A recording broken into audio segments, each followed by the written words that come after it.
been installed, pardon the wind. I hope you can hear me. All along the edge. Now, in the name, optical gel. It's a gel.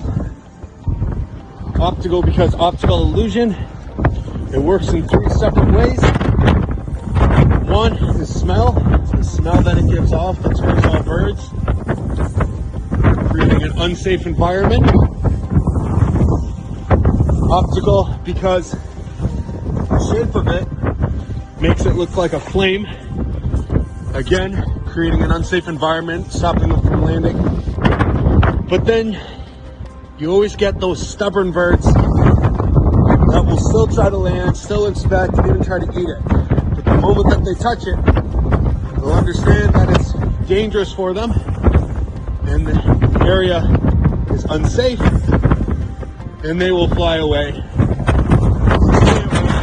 For good. Optical gel installment